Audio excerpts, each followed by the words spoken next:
disatukan dengan ini. Nah, disatukan kayak gini. Oke, gimana? Disatukan dengan semuanya. Disatukan dengan semuanya. Oke, sudah. Oke.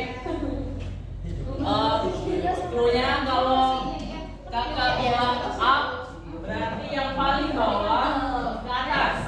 Oke?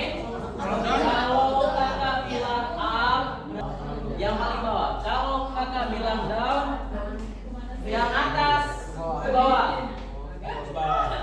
Kalau ada yang salah, yang bawahnya harus ngomong dan yang salah duduk.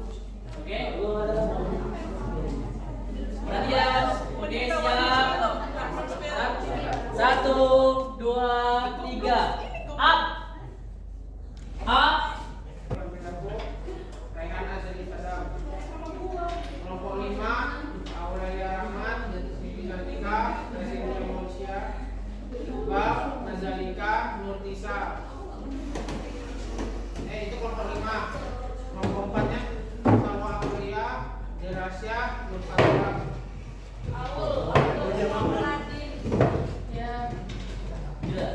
Yang udah dapat kelompok siapa? Sudah data kan? Jadi setelah kemarin kita belajar mengenai penguasaan Inggris, penguasaan Belanda, penguasaan Portugis, apa yang dirasakan oleh rakyat waktu itu? Sengsara, apa lagi? Injak-injak. Apa yang dirasakan rakyat pribumi saat itu ketika mereka dijajah? Sedih. Kemiskinan. Apa lagi? Siapa yang bilang kelaparan? Berarti lapar, Bu. Kelaparan. Betul. Ketika kita analogikan kepada kalian, ketika kalian ditindas, dikasari oleh orang, di tonton, dibully, apa yang kamu rasakan? Marah. Dan kami punya keinginan apa? Bunuh diri. Bunuh diri. Melawan kan? Ingin melawan.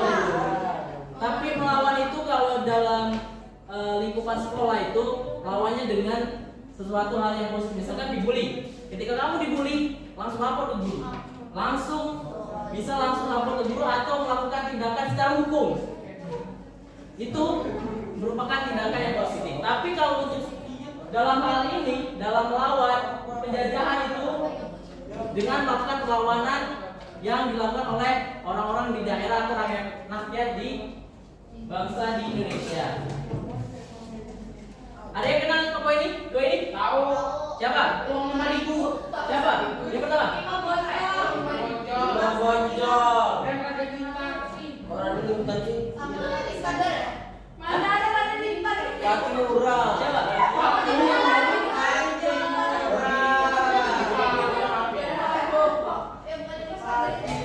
Coba kalian searching dulu.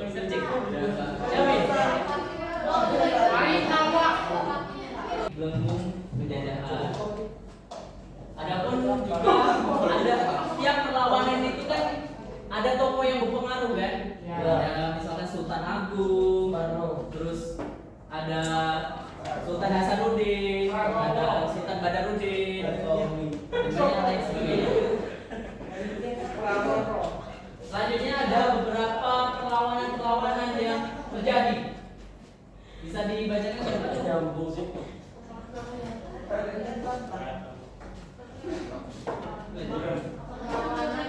Perlawanan terhadap Portugis, perlawanan Kesultanan Ternate.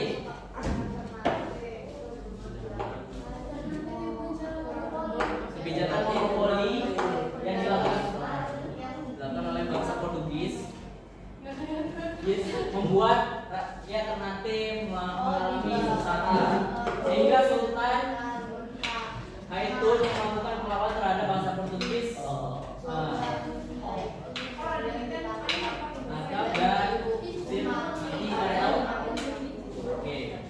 Dan berlanjut kan, ada beberapa sultan-sultan.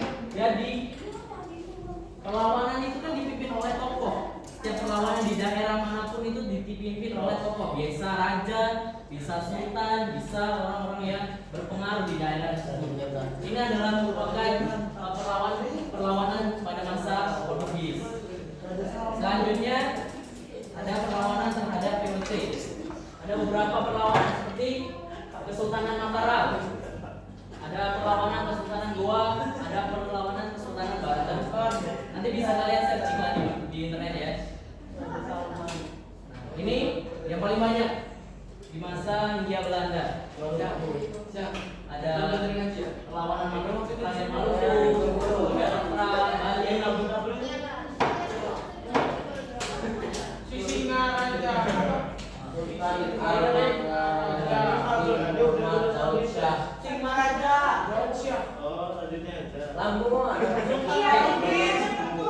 Jadi setelah belajar ini kalian akan kakak berikan tugas lain.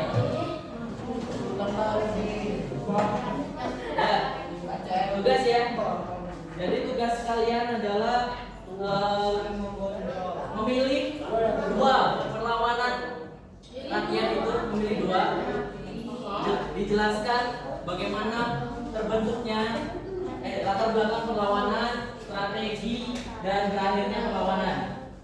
Setelah itu untuk penampilan atau presentasi, setiap perwakilan kelompok itu diwajibkan menampilkan seorang wakil yang menggunakan atribut pahlawan atau tokoh tersebut. Oh, berarti lawangan Ketika contoh misalkan perlawanan Rakyat Lampung, jadi diusahakan penampilannya seperti tadi siapa? Raden Intan. Misalkan perlawanan oleh Aceh, berarti mereka harus salah satu kelompoknya atau orangnya itu diapai dengan tokoh pahlawan tersebut. Oke, Pak? Enggak. Ini kan ada contoh-contoh. Jadi kayak gini. Iya, boleh. Atau enggak, untuk paling mudah adalah pemeran yang cowok. Ini cowok semua ya? Boleh cowok, boleh cewek. Terserah kalian yang mudahnya gimana. Ya, salah satu cowok boleh. Misalkan Imam Bonjol.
Goloknya replika aja. Kreatif kalian. Kan tadi yang di sini juga pakai orang asli ya. Ini pakai pelakon. Ternyata nggak mungkin baju kesultanan kan, jadi dipakai ukiran-ukiran ini aja. Tas, tempe.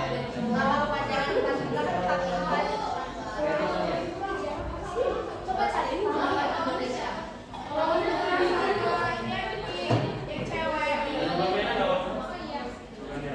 Kalau gampang kalau kita tulis panggilan. Ada yang mana dicek sebelum? Boleh lah. Iya yang Itu perlawanan aneh. pada 12 Juni 1819 Belanda mengirim 200 pasukan ke Kota Besar, di mana mereka saat itu belum sampai menembus pertahanan Palembang. Kemudian karena hal tersebut Belanda merasa marah dan kembali ke Batavia. Kemudian mereka berdiskusi kembali bagaimana caranya untuk menembus pertahanan dari Palembang.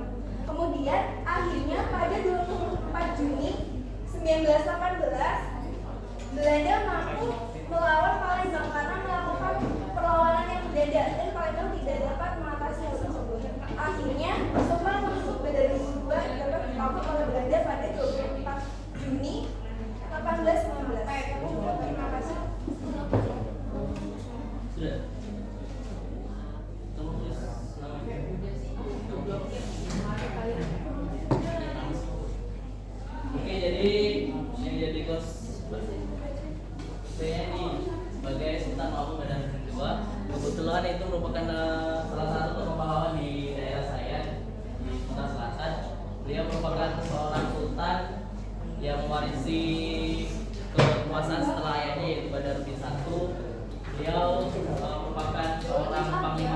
yang sangat hebat saat itu berhasil membendung perlawanan terhadap Belanda di daerah Sungai Musi dan bagus sudah berusaha dengan membawa tancap, tapi bajunya kurang ini.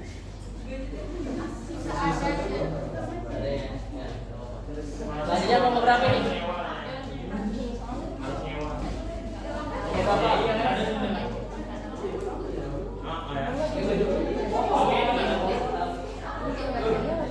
Ya, selanjutnya. Bapak, saya tanya, kelompok mereka kan harusnya ada Ica sama Aurel, kok dia enggak ini? Terus kenapa mereka nggak ada yang maju? Kenapa nggak maju? Iya, maju ada yang bisa itu maju. Enggak, soalnya tadi tuh kelompoknya udah terus itu lagi tambahan orang lagi, Adit. Itu kalian juga tahu kan, kalau sekelompok sama mereka, kenapa nggak diajak gitu loh maksudnya? Nggak diajak. Enggak, mereka kira kalau mereka maju itu lucu. Iya, gue juga baru masuk. Soalnya lupa nggak ingat kelompoknya siapa aja. Kemarin kan Dia memilih beberapa orang kesatria sebagai pembantu, termasuk Philip Latumahina dan dua Kaselan. Mereka berhasil melakukan benteng Dürstedt yang membuat pemerintah Belanda terkejut. Pemerintah Belanda mengirim ekspedisi militer yang disebut ekspedisi Benjes untuk menghadapi Pattimura. Namun Pattimura berhasil mengalahkan mereka. Kemudian diadakan rapat besar di Hara yang menghasilkan proklamasi Korporalia yang ditandatangani oleh banyak pemimpin lokal untuk melanjutkan perjuangan Belanda. Pada tanggal 4 Juli 1817, Belanda mengirim armada yang menghancurkan banyak desa di daerah Hattawol. Mereka juga menggunakan siasat serangan mendadak, vandalisme dan pengkhianatan terhadap Pattimura dan para pejuang.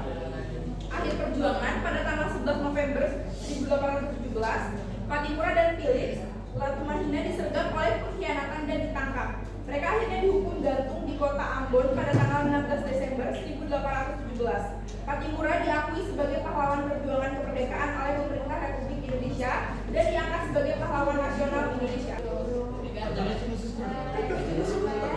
Ini kami dari kelompok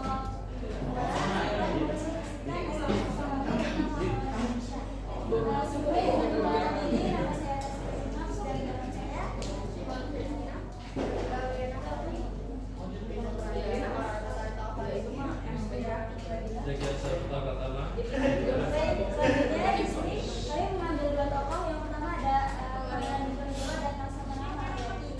Kami mengambil satu tokoh yaitu Pangeran Diponegoro.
Belanda pun berangkat dari Batavia menggunakan 9 kapal perang, 3 kapal pengangkut perang, dan 2 kapal lainnya.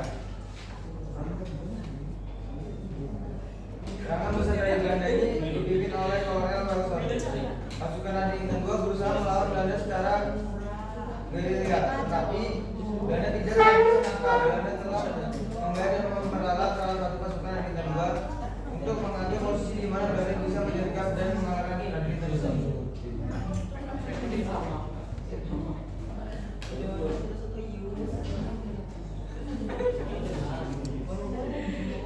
Akhir perjuangan. Rencana yang dilakukan oleh pihak Belanda rupanya berhasil. Dari Bintang 2 berusaha sekuat tenaga untuk melawan Belanda, namun akhirnya ia gugur di tangan Belanda. Kekalahan ini disebabkan oleh kurangnya senjata dan kalah jumlah.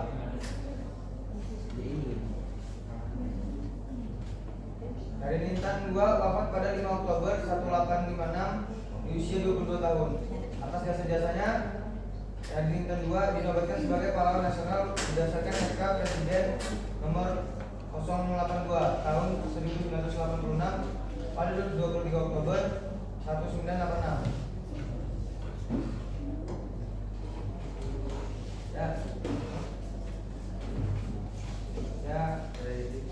Ini presentasi dari kelompok 1. Adanya kami di sini, kami ingin mempresentasikan hasil kerja kami mengenai materi perlawanan Ganjar. Sebelumnya izinkan kami mengenalkan diri. Izin memperkenalkan diri, nama saya Salwa Mulia Indra. Saya Dila Sabrina. Saya Desmela Burka.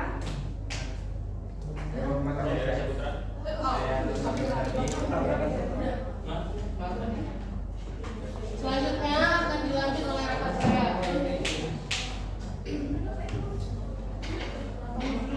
Latar belakangnya dimulai dari karena Kesultanan Banjar juga memiliki hasil sumber daya alam seperti emas, intan, lada, coltan, dan daman yang melimpah. Hal inilah yang kemudian mendorong Belanda untuk mulai menerapkan strategi agar dapat menguasai Kesultanan Banjar. Setelah itu, Belanda mulai dengan strategi melakukan campur tangan di beberapa wilayah Kesultanan Banjar dan memadamkan sengketa yang ada. Di bawah pimpinan Pangeran Antasari, pada 28 April 1859 Masehi, Pangeran Antasari berhasil menghimpun 3.000 pasukan orang untuk menyerbu ke pos-pos Belanda di Martapura. Dibantu beberapa tokoh, mereka berhasil menyerbu pos Belanda pada 30 Juni 1829 Masehi dan berhasil menyerbu benteng Belanda di Habenil pada Agustus. Namun, pada 27 September 1859, Kiai Demas Keman mengalami kekalahan dengan menghadapi benteng Belanda. Pada Desember, Tumenggung Surapati menyerang Belanda di atas kapal, dan pada Februari mereka mendapatkan serangan balik dari Belanda. Adapun Pangeran Hidayat